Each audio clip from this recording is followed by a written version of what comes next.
Hey, everybody. Welcome back to the Backcountry Manifesto podcast, brought to you by the fine folks at Chairport. I'm your buddy, Al West Hayden Samak. Clearly, Andrew and I forgot to do the intro, so now I'm standing in the middle of the desert telling you about this amazing podcast we got coming up.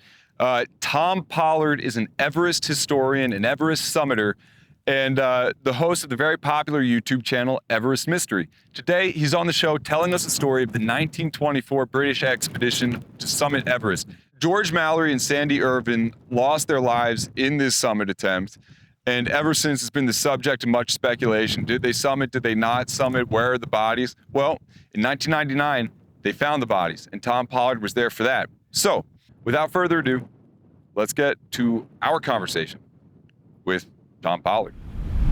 Dude, I'm so excited that you're out here, man. You know, you've been in town for like a day now? Yeah. We've just been hanging out, man. Yeah, I'm tired. I hope my voice isn't gone from a late evening last night. It was great. Now this is how it should be. So it was a bunch of fun, man. Yeah. I am so interested in talking to you about Everest.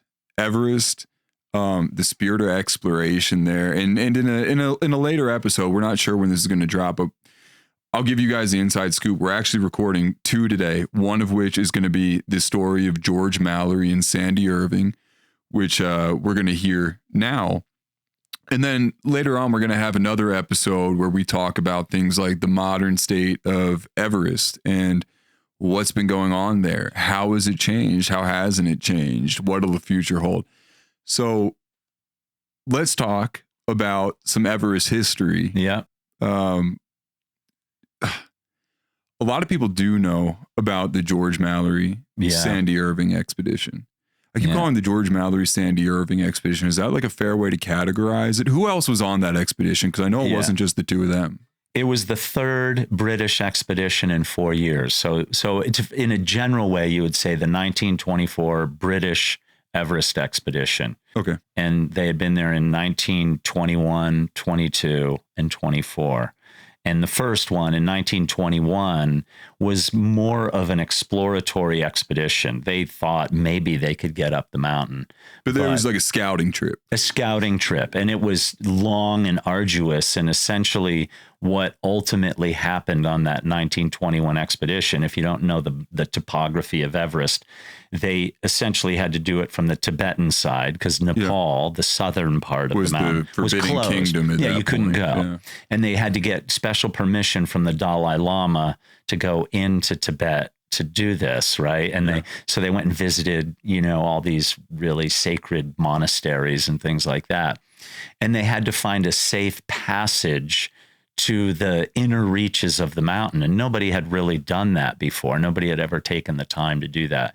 And so in 1921, what would be some of the obstacles that they would have to overcome just getting to the mountain? The main obstacle is just knowing how to get close to the mountain. It's such a vast area. There's rivers and mountain passes. And so and back then in the 1920s, it wasn't necessarily a venerated mountain. It was the area around it that was venerated. So before it was Everest, what was it called? It was just like B12, or it sounded like a multivitamin. No, that's in Pakistan. The K is like K2, K3. Everest, I think it was H something. It had like some designation that was really, now you're hitting me on I didn't mean to. Surprise, gotcha, man. I know, like I'm not like the ultimate on that knowledge front, but back then, they knew that it was a big mountain, but it wasn't even known that it was the highest mountain in the world.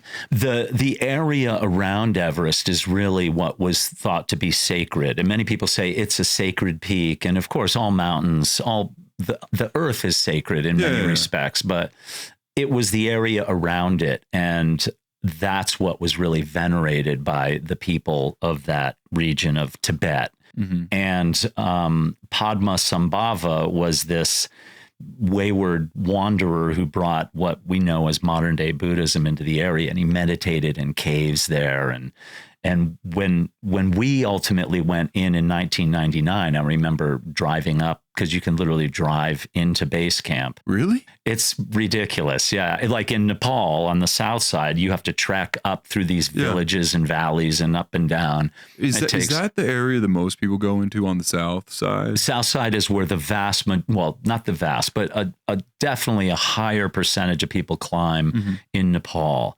Tibet is just for other reasons, and because of the Chinese run a tighter ship over there, less people go there. I prefer the climbing part on the north side, what we're talking about today, but I like the cultural part, the trekking into base camp on the south side. They're just two different. It's like a different mountain. Yeah. You almost can't compare them. And well, it's the same mountain, but they're very different on each side. But so the Mallory and Irvine, if you will, expedition of 1924 was actually the third expedition that had been there, as I had mentioned earlier, in those 4 years. And in that first year, they had geologists and people who were, known as map makers, and they were scouting all around the farthest reaches of the mountain to try to find a way in. There was so many mountains that you could see the mountain occasionally in the distance. And they were like, how the hell are you going to get to that? You think, so Mallory would keep going straight up this glacier called the Rongbuk Glacier. And he kept going straight up to the base of the North Face, which you can do. But the real key was found by this guy whose last name was Wheeler. He hooked this left turn on the East Rongbuk Glacier.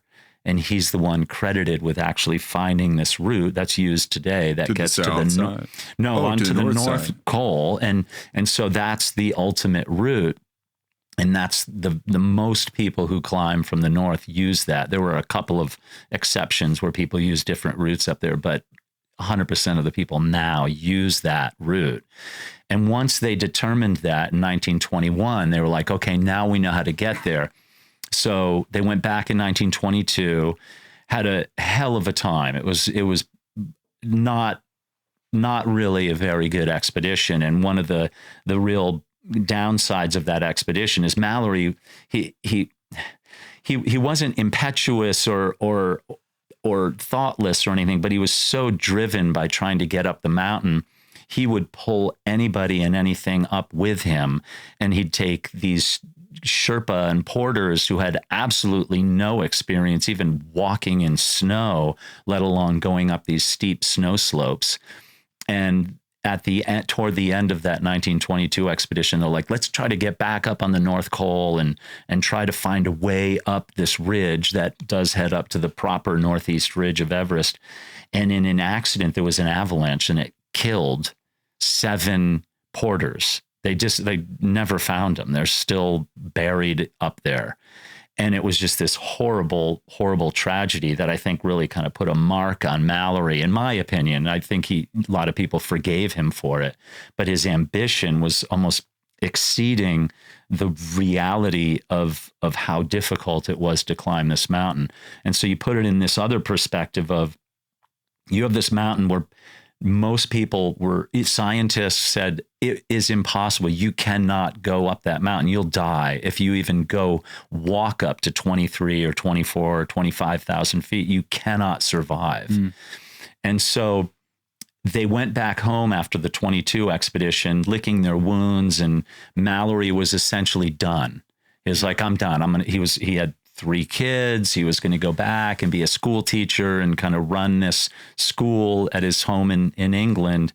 And they convinced him back. They brought him back, and he almost reluctantly joined back onto this expedition. And the new twist of this expedition was who is they? Oh, well, yeah.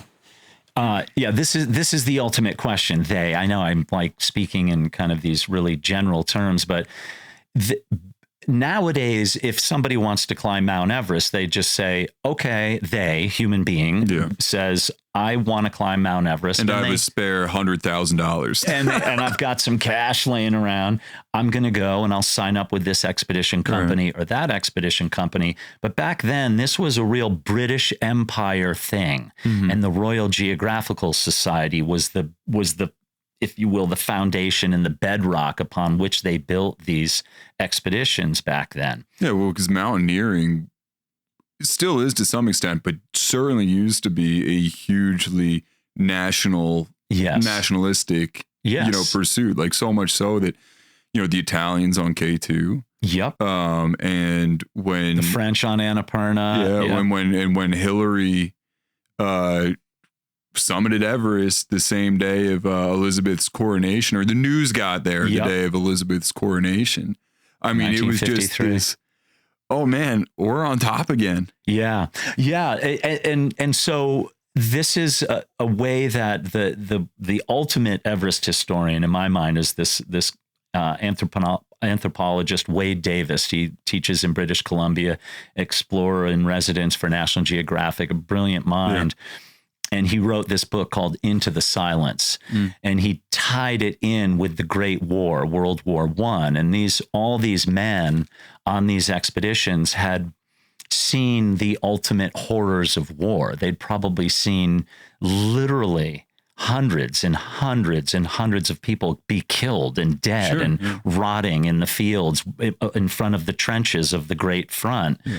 And so when they went to Mount Everest, it wasn't this thing like, well, we could be killed here. Like they'd seen so much death that there was a different kind of character of individual there that I don't know if it really exists in this time frame. Would you say that this was the first, because I don't know, would you say that this was the first like really serious go at Everest with some expectation that this might happen? Yes, 100%. These expeditions? 100%. So in 1924, they got the money, which back then was obscenely, it sounds crazy. It was $10,000 or something to send this group of people from overland, from across India, up into Tibet and everything. And it took them, months just to get there.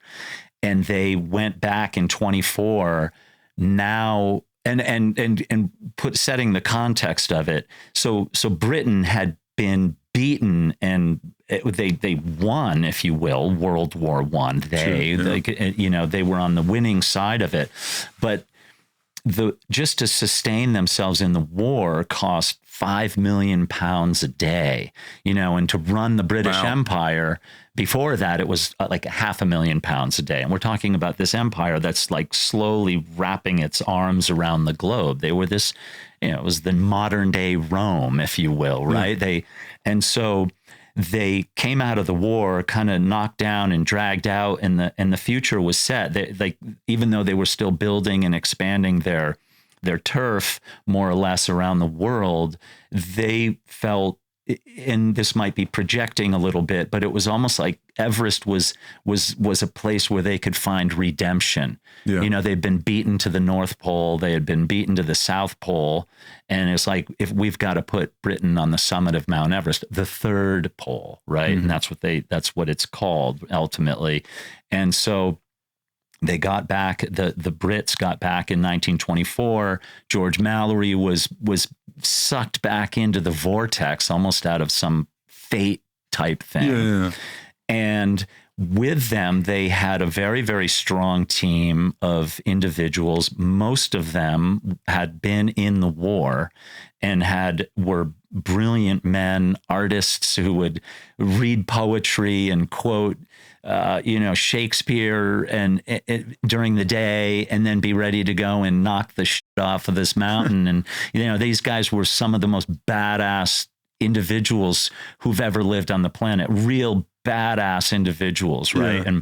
And with them was also this 22-year-old kid named Sandy Irvine, who they called Sandy. I was just going to ask about this, because that's the other known figure. Yeah, he's the guy who ultimately disappeared with George Mallory, and Sandy was too young to fight in World War I, but he was a really, really smart guy. These are all Cambridge, Oxford educated men, real men of culture. I'm not trying to put them up on a pedestal, but these guys were the ultimate in decorum and taste, and could, as I said, they could quote Shakespeare and read, they would read poetry to each other and sing at night, and the things that they cherished most was friendship and being authentic and the fellowship of this enterprise. It really was a real thing. This was a force of nature, and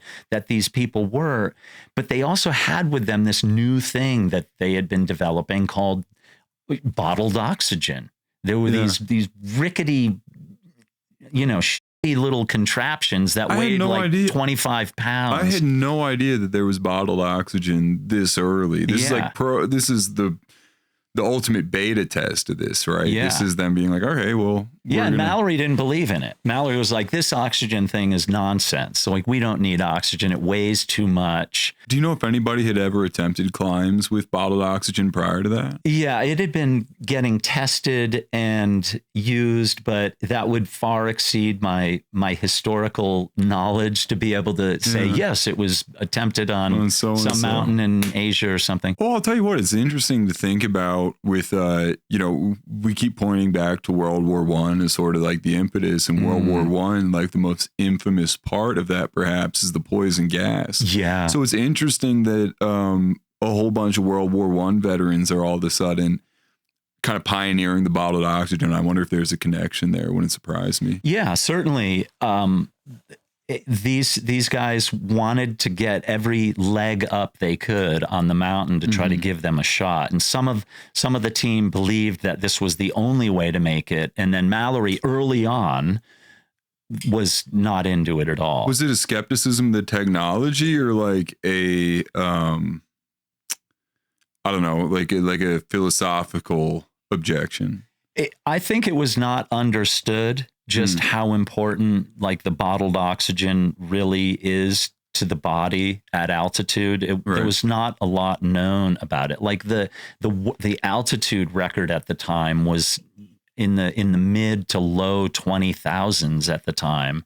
And so nobody had really tried to go and find out what happens to the human body up there. And as I had been saying, that I said, just if you go up there, you're going to drop dead. You can't survive.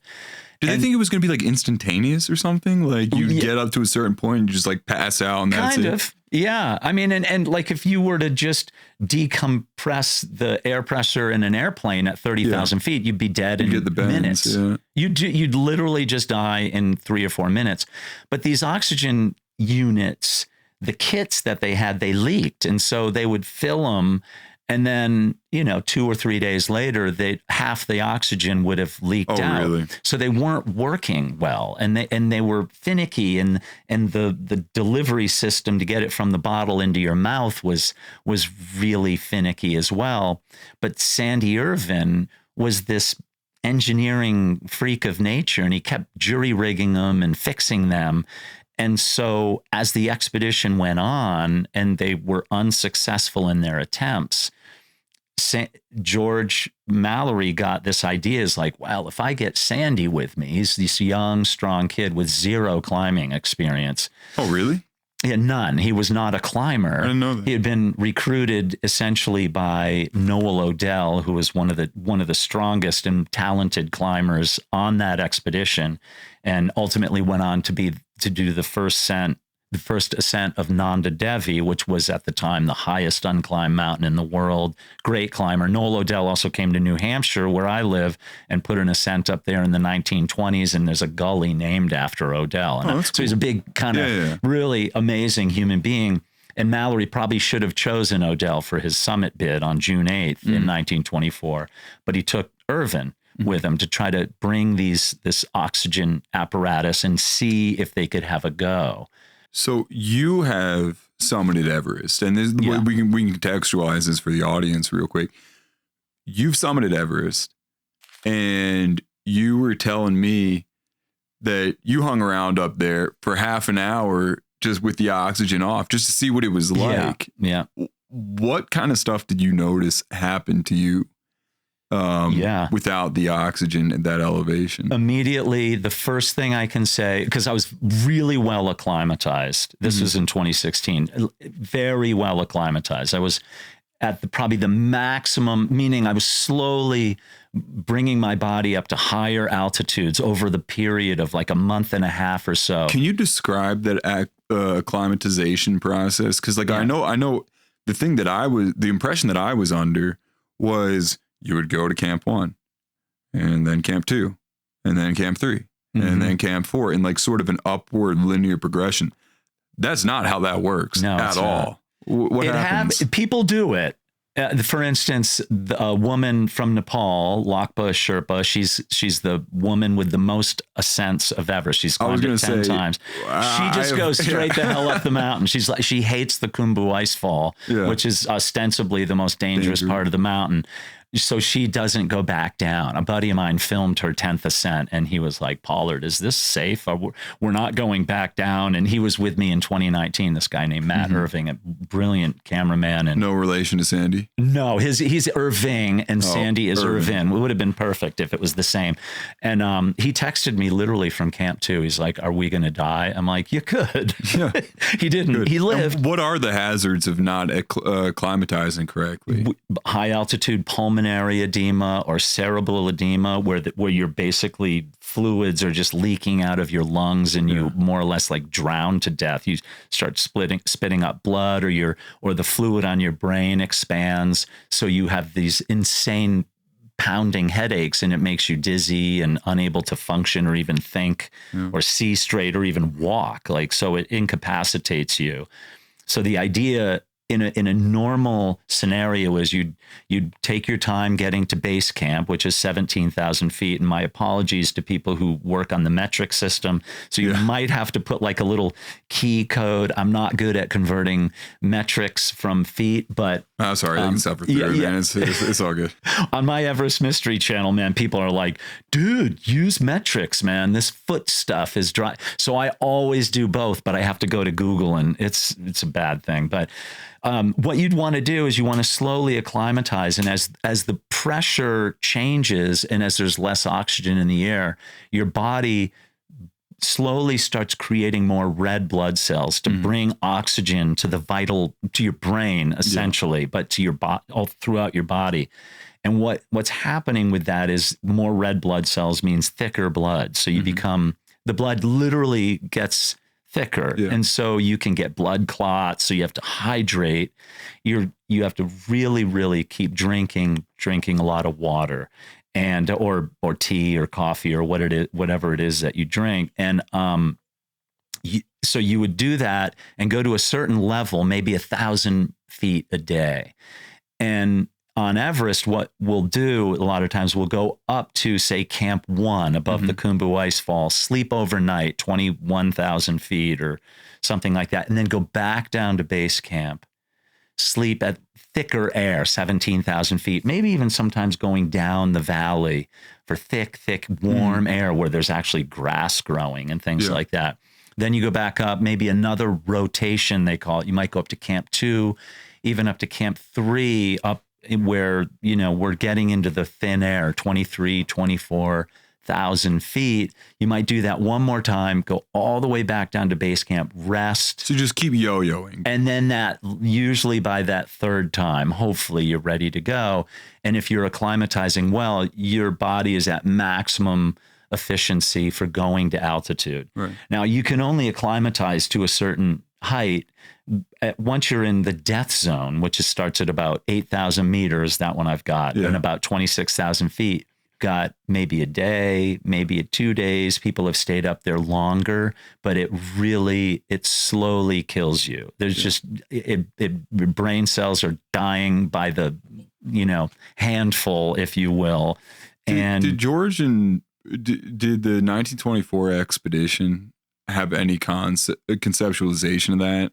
They were rotating. They were going up and down the mountain. And so they were, but I don't think they really fully understood it. And I would say by the time that Mallory and Irvine did their final attempt on June 8th, I think they were truly acclimatized. Okay. I mean, Sandy was having a harder time, but they were going up and they weren't reporting severe headaches or, because that's one of the symptoms of altitude sickness is like the headaches are unbearable and incapacitating, and you just feel sick. It's like a good day would be you feel like you have the flu or something up there. And so that's essentially how you acclimatize for a mountain. And hopefully by the time in the modern world, when you go up there, you still might feel like crap, but you know that you've got everything. Your body has been given its greatest shot possible to be able to go to 29,000 feet, tag it, and get the hell out of there before, the death zone kicks in. Okay. So those are the base dangers. Mm-hmm. This is Mallory's expedition that he did not want to really be on. Yeah. He was all in when he went. Well, though. but you got to be, right? He's acclimatized. They're about to start the push. We're going to take a break, switch over to whiskey, and we will be back in just a minute. That's a good break. Hey guys, this is Ad Hayden coming to you, or I guess semi-Ad Hayden. We had a whole bunch of ad copy written up, but I don't think I need it for this product. I just want to tell you about something that I like genuinely. That's sharedpour.com. Sharedpour.com is the place to go, in my humble opinion, if you're looking for hard-to-find bourbons, allocated whiskeys. I know that those two are sometimes the same thing, or just spirits in general. I've been using them since way before we even considered being partners with him. Actually, since before, Andrew, I think, when did we start recording episodes for this? Yeah, like since before we recorded the first episode of Backcountry Manifesto. And here's the receipts to prove it. You see this bottle of Mammoth from our bourbon? That's a single barrel select right there. Now check this out. Here, where you can hear it too if you're listening. Right, is that gonna be in frame, Andrew? Okay, well right here, I don't know. There's my receipt from March of 2024. I really do use these people. I believe in them as a company. They're great folks. Now, if you're 21 or older, that is very important. If you're a minor, pay no attention to this advertisement. And you live in the United States, sharedpour.com will ship liquor straight to your doorstep. You'll need a signature, but they'll do it with flat rate shipping, which is really helpful if you're ordering a couple bottles. That way you don't pay out the nose through shipping. You could order 10, 15 bottles. I don't know, maybe Craig, don't get mad at me. And they will ship for the same price as one. The other thing is that they're customer service experts. If you call them, should you have a problem with your order, and you won't, you will get a person who actually works there answering the phone and making the issue right. They have the best selection, whether it's a single barrel pick, again, a hard to find allocated bourbon, or even your daily sipper. You should check out sharedpour.com. And right now, and that is ad speak, you can use code BACKCOUNTRY, okay? That's Backcountry, all one word, all caps. I think that's important. That's what they were texting me and telling me was important. You will get 10% off your entire purchase at sharedpour.com. Go check them out.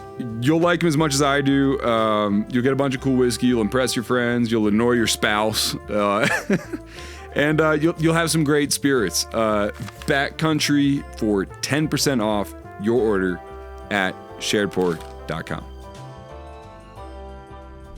I like these glasses, the fly on there. They're cool. Yeah, the pheasant tail names. We're back. We're switched over to whiskey. Danger zone. Yeah, we're drinking for you bourbon nerds out there. We're drinking a Colonel E.H. Taylor Barrel Proof, which is a pretty cool bottle. Anyhow, we've teed this up. We've talked about a little bit of the history surrounding Everest. Yep. We've talked about a little bit of the history of the inception of this 1924 expedition. We've talked about one of the essential components, that being the bottled oxygen. We've talked about the dangers of this expedition. And we've talked about, not only the remedy in the bottled oxygen, but the remedy in the person, Sandy Irvine, the engineer who George Mallory later chose to accompany him for his infamous summit attempt. Okay. Yes. Is that pretty succinct? Great summary. Okay. Yeah. Let's start from the beginning of the 1924 expedition, as if we're telling this. I mean, we are. Let's tell the story of that. So let's start from, okay, I'm going. It's time to put the first step forward. Excellent. Yeah. So I won't over detail it because it would take a long time, because there was so many pieces of the puzzle that had to be put together for this expedition to be underway. But one little backtracking of it, in 1923, Mallory was obviously pretty aware that he was going to go on this expedition in 1924, and he did a tour. He came to the United States and did talks. He went to Boston and did a talk for what's known as the Harvard Travelers Club. Is he trying to raise money at this point? Raising money for the expedition, and so they weren't, if you will, cash rich at all in this. And it was in New York. You tell me the King and Queen of England couldn't have been like, yo, yeah, here's 10 stacks, man. Don't blow it. It's funny that good question. Well, you would think, like, being such a source of, like, national pride. Yeah. That they probably should have gotten involved, and maybe that their money problems would have been solved then. Ultimately, a lot of their money problems did get solved by John Noel, who was the expedition cinematographer, who ponied up the cash, like $10,000, which is a huge amount of money at the time. And to this day, his family still owns all the rights to all his photographs and the film called The Epic of Everest, which is a must see. It's like old film, like you play like old player piano music. Da, da, da, da, da, so you're telling me at this point, being a photographer paid so well that just on the fly you could be like, I'll be the executive producer too. Something like that. I don't know enough about the Noel family other than that. My mentor, a guy by the name of Bradford Washburn, who was well known in the mountaineering photography realm, was friends with Ansel Adams, and he was known to be the greatest aerial mountain photographer of his era. He died. What does that mean? Well, Brad was a multifaceted guy, and there is a reason I'm telling this story. I can hit a tangent like nobody, man, but I'm going to bring it back into John Noel, whom Brad met when he was a 15-year-old in 1925,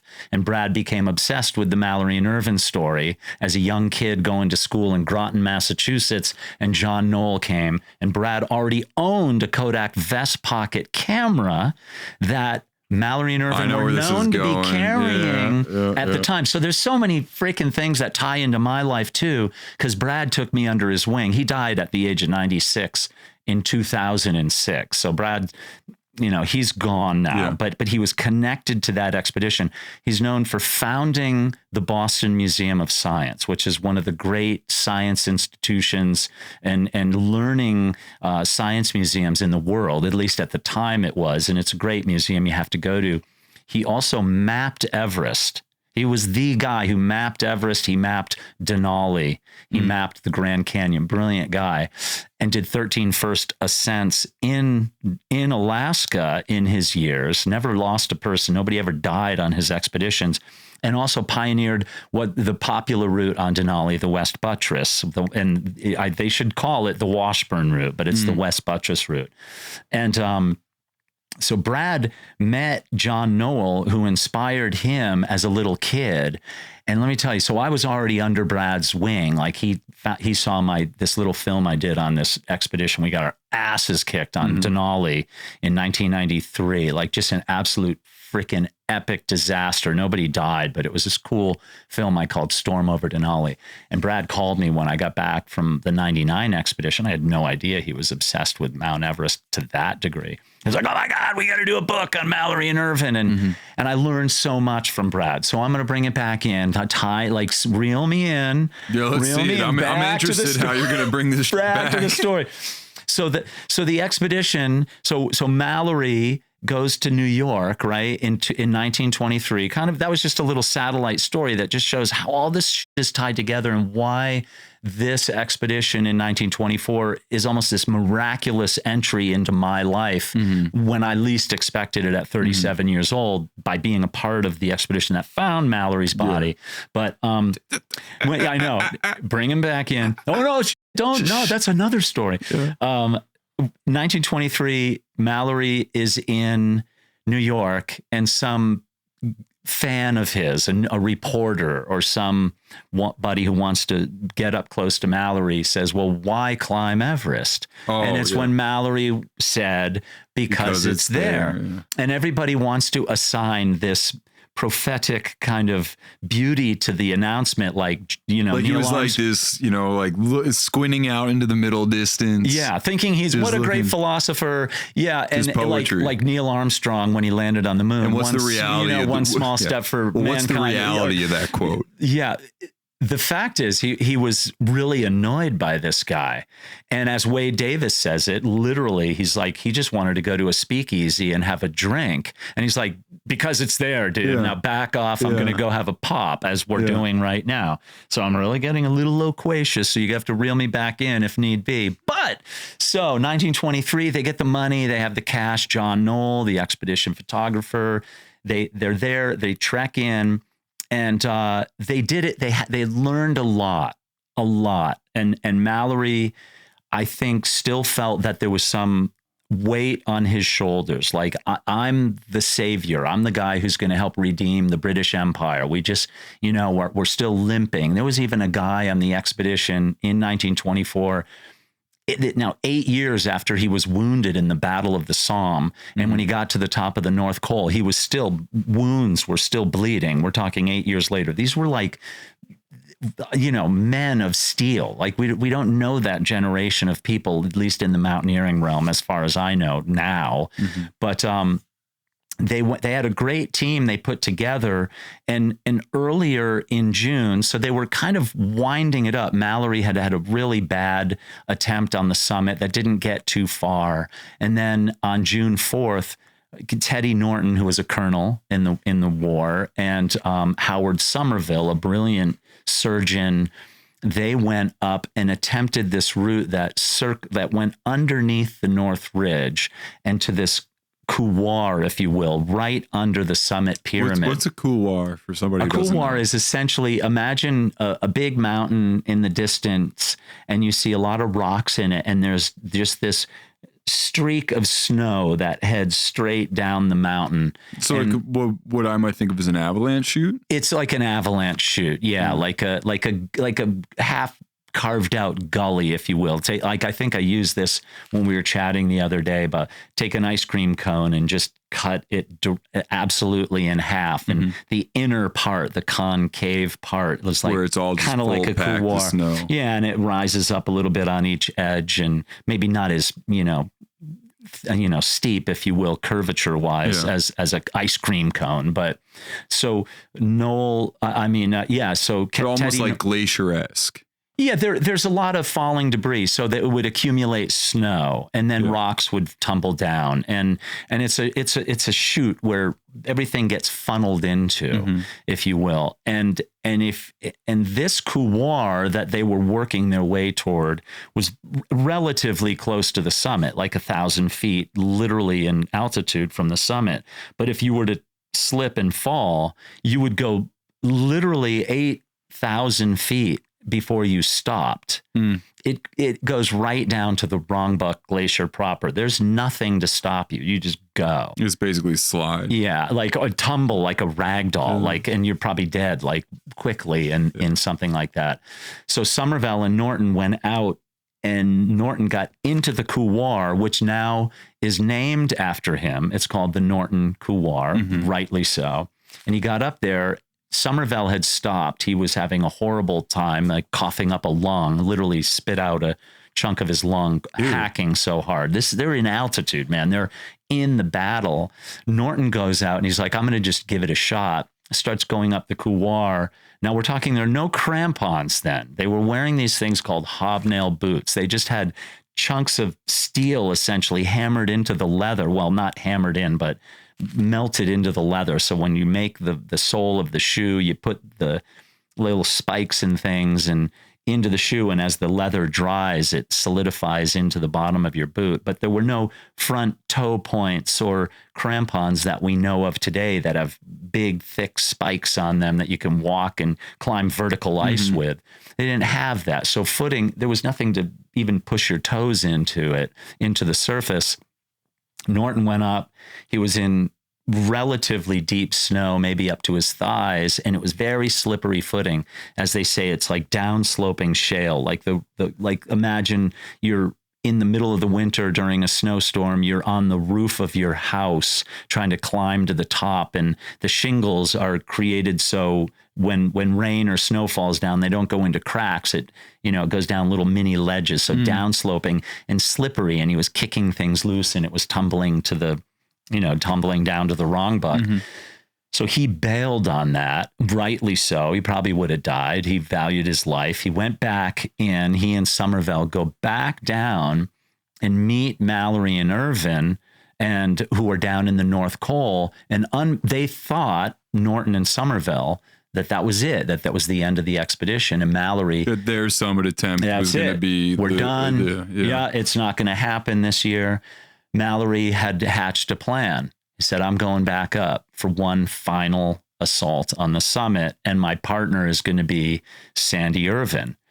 And I think most people were probably surprised. You had Noel Odell, who was like a mentor to Sandy Irvine, who was probably the right guy for the job, but ultimately, Sandy was the guy who knew how to tinker with this oxygen apparatus, which Mallory had before this had said this oxygen is nonsense, but he had had a bad experience up there without it not too long before this, weeks before or so. And he goes, we're going with oxygen. He's seeing the utility of it. Let's give it a shot.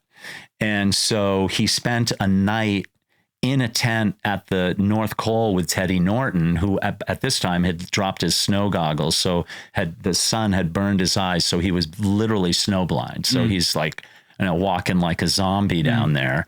And this is where I interject what I think might have happened in that conversation that night in the tent.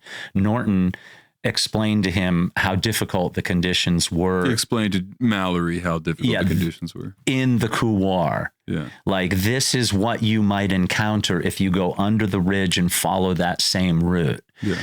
And the other possible route was to go straight up to the ridge, like literally the ridge, the spine of the northeast ridge that leads up to the summit, that would go into this section that's known as the second step. And it's about 60 feet, essentially vertical dihedral, like a corner of rock that they would have had to climb in order to get up onto the ridge. Now, of course, there's like the really famous obstacle on Everest. On the from the south. Yeah. That being the Hillary Step. The Hillary Step. Yeah. Compare and contrast those two things to maybe give listeners like an idea of the scale of this particular obstacle. Not a lot different. Ultimately, the Hillary Step is very close to the summit of Mount Everest on the Nepal side.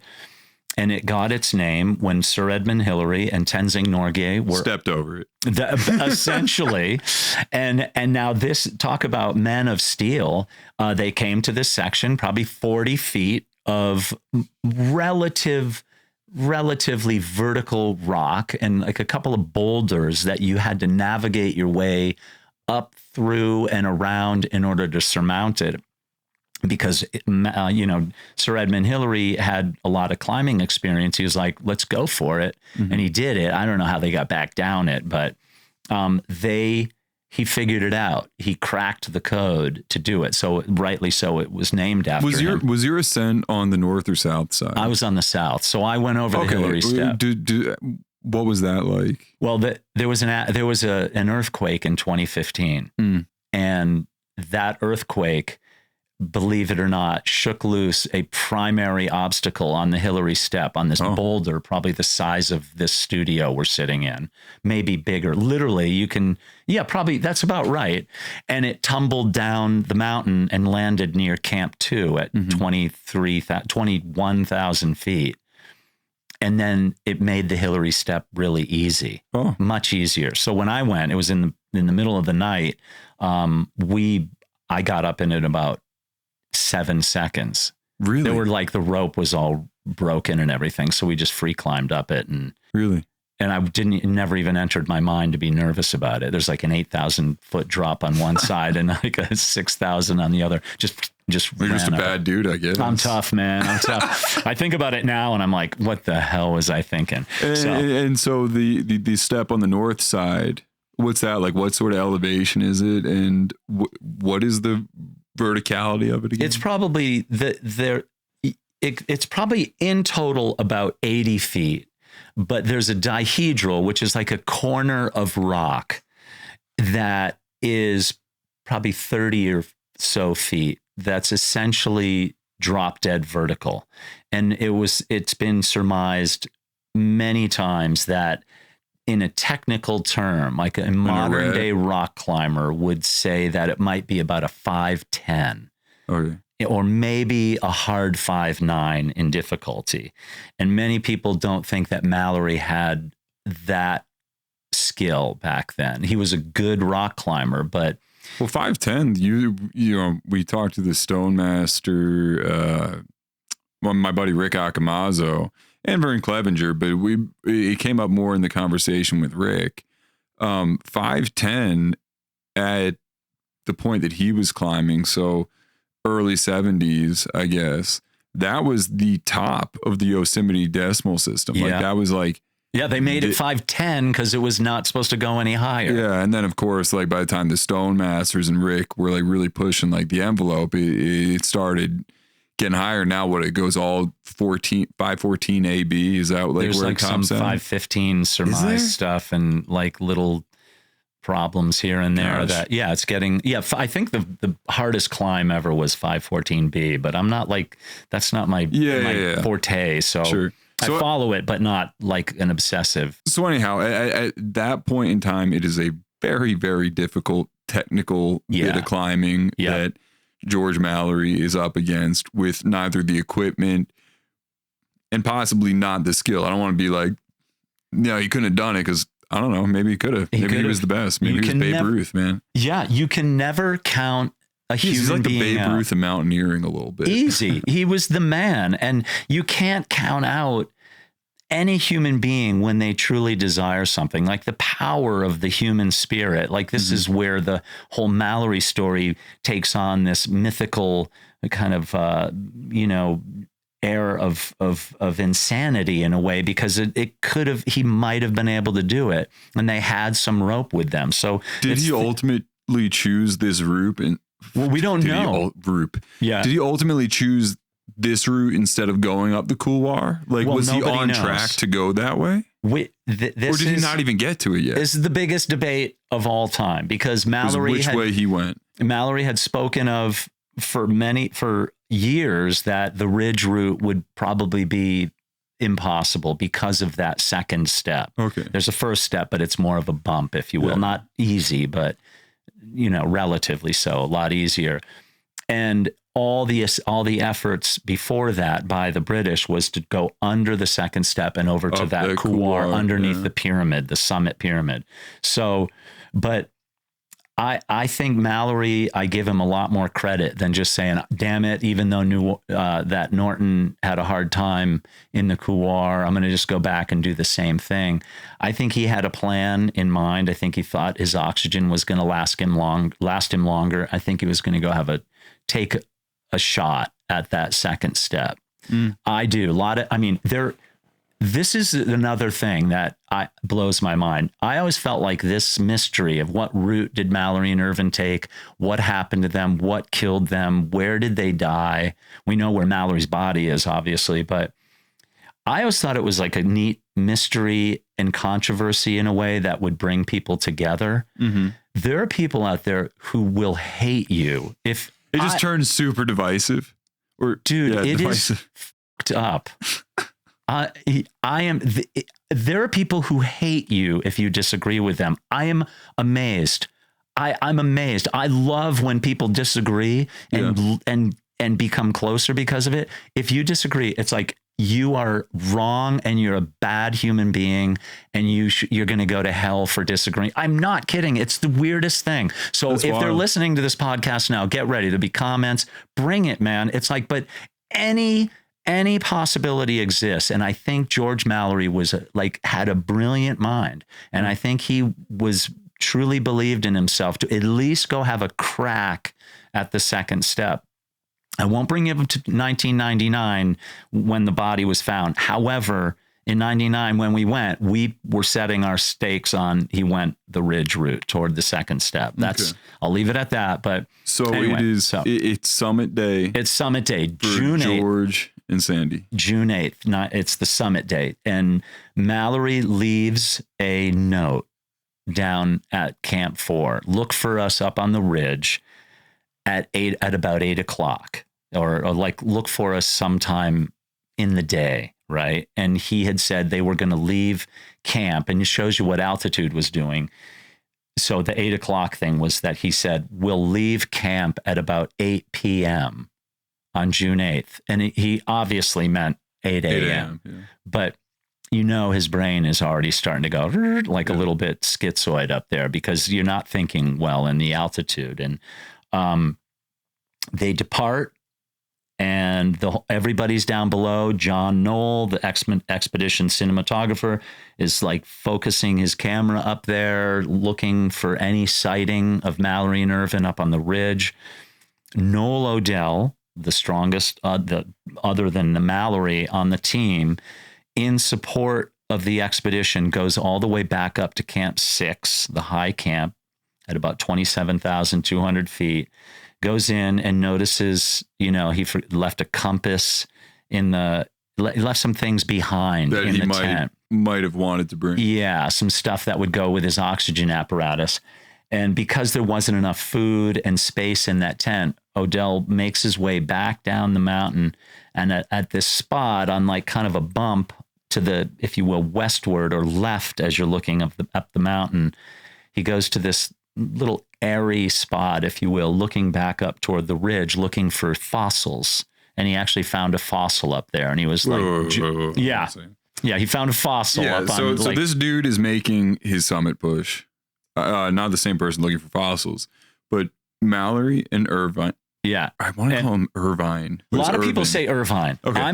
People Mallory get mad at me for, I say Irvine. Most people say Irvine. So you're good. Yeah. Well, Mallory or Sandy Yeah, Sandy. Yeah. George and Sandy. They're heading up to try and summit. And this dude is just fucking around at camp looking for fossils. Yeah. So he was that strong. Is he in the death zone at that point? Oh, hell yeah. 26,000+ feet. And he's like, oh, I wonder what.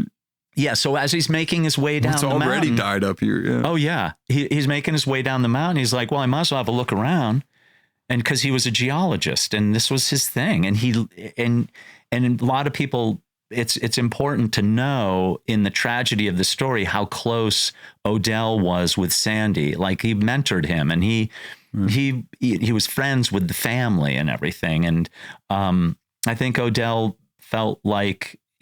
my gut is he was probably really nervous about, well, of course, about them making this push, having seen the conditions and understanding the alternatives weren't really there because of that step. Yeah. And so he looks up at 12:50 p.m., looks up on the ridge and notices, and now we're talking, it's not that far away in relative terms, but on the ridge, it would have been like the dot of a pencil, as we might put on a piece of paper 3 feet in front of our face. Sure. So think about this tiny little dot he sees coming up onto the ridge.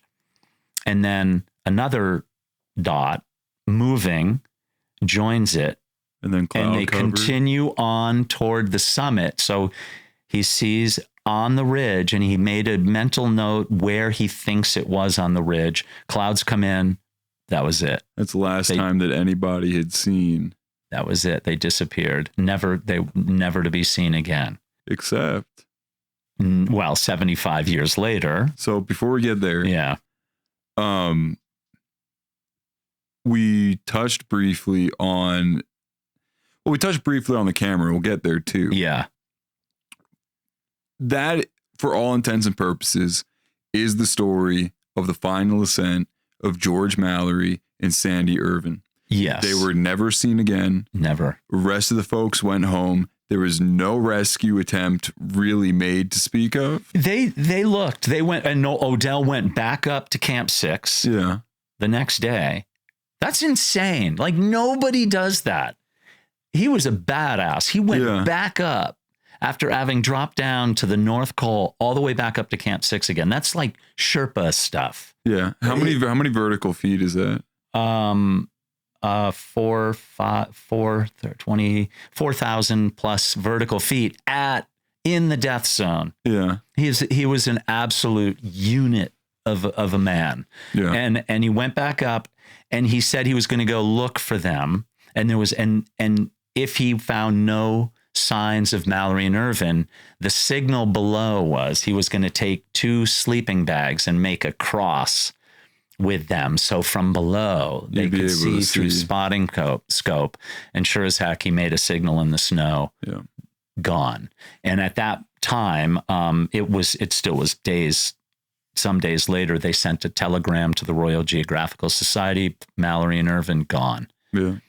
And that was it. And they came home, I think, minds blown. I don't think anybody expected them to die. Was this a really big deal at the time on a national news sort of level? Was this something that the public would have been aware of? Yeah, it was very well known. And I think Mallory was a known person in that realm and had come to make a name for himself. And I think ultimately one of the reasons he was willing to be drawn back into this expedition, you figure, man, if I go back and tag and get the summit, I'm set up for life. He's got 3 kids at home, a wife. I won't have to work at a school. Mm-hmm. I'll just do talks and retire on this one. So it was devastating. And I think Noel Odell and his closeness to Sandy Irvine and the family, I read a letter recently that he wrote them from Darjeeling on their trek back out to the family that it bring tears to your eyes about how sorry he was and what a great guy. You're like, this is where the tears come, man.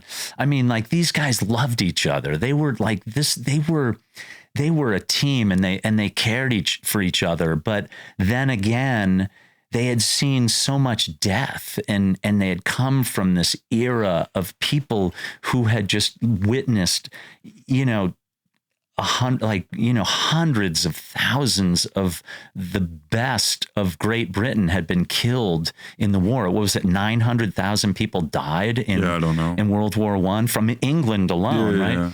And so it was kind of like, well, but we'll chin up and we'll just keep moving on. Like, stiff upper lip, right? Yeah, but the letter to the parents was so beautiful, and he maintained a relationship and friendship with them, throughout the rest of his life. And the story that really hit me was, other than, in addition to the fact that Mallory had 3 children who would never know their dad at home, Sandy's mom left a light on in the back of the house on the porch for her kid, just in case, he showed up. Like for years she did that. And I always heard that it was that she left the back door unlocked or something, but it was like, she's like, you never know. Yeah. Like maybe my boy is going to come home, and he of course never did. And so it just became legend. What happened? All we know, the only hard fact that we have is they went for the summit in the morning of June 8th, and that they were seen somewhere on the ridge.